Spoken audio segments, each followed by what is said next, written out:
Hello everyone and welcome to my channel the blank diary. তো সবাই কেমন আছো? আশা করছি সবাই খুব ভালো আছো, সবার এই দিনগুলো খুব ভালো কাটলো। তো এখন বাজছে রাত 9:15, 9:15, হ্যাঁ 9:15 বাজছে। তো আমি ডিউটি করে ঘরে চলে এলাম আর ভাবছি যে চটপটা কিছু খেতে ইচ্ছে হচ্ছে।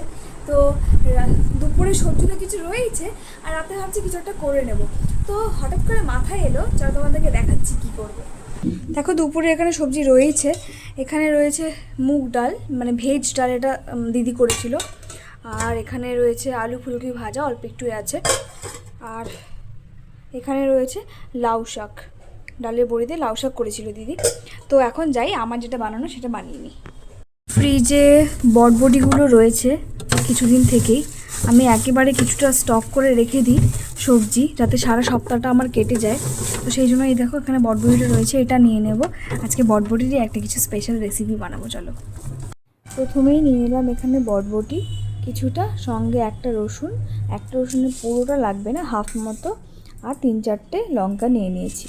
বটবটিগুলোকে সুন্দর করে ছোট ছোট পিসে এরকমভাবে এখন আমি কেটে নিচ্ছি।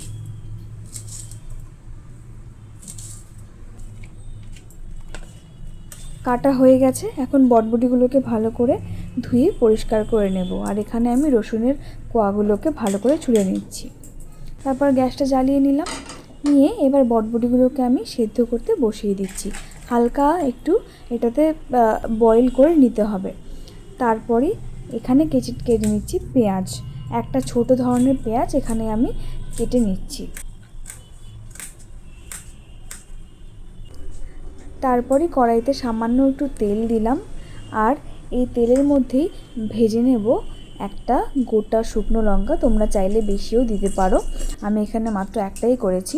যে কোনো ভর্তা বা বাটাতে কিন্তু এরকম শুকনো লঙ্কা দিলে খুব টেস্টি হয়। আর এখানে কয়েকটা কোয়া রসুন আমি ভেজে নিচ্ছি।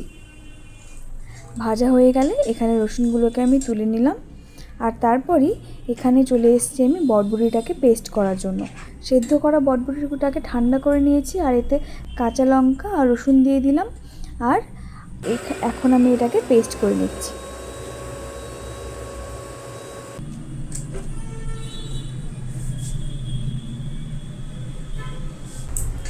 এবারে কড়াইতে আরেকটু সামান্য পরিমাণ তেল অ্যাড করলাম।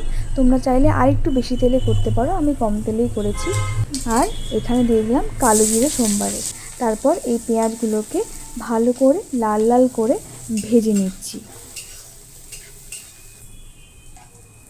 লাল লাল করে ভাজা হয়ে গেছে, এবার আমি এটাতে অ্যাড করছি আমার বেটে রাখা বটবটিটাকে।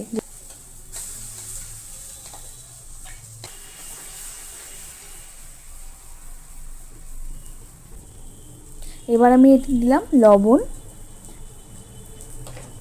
তারপর আমি এতে দিলাম হলুদ গুঁড়ো, জিরে গুঁড়ো আর ধনে গুঁড়ো।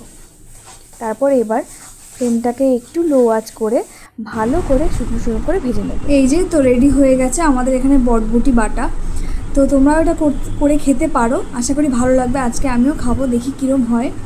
আর হ্যাঁ, আমি একটু কম তেল দিয়ে করেছি, সেই জন্য একটু দেখতে এরকম লাগছে। তোমরা একটু বেশি তেল ঝাল যা মশলা তোমাদের পছন্দ সেরকমভাবে করতে পারো। তো চলো, ভিডিওটা এখনই শেষ করছি, দেখা হচ্ছে নেক্সট ভিডিওতে। টাটা বাই বাই, সবাই সুস্থ থেকো, ভালো থেকো, বাই বাই।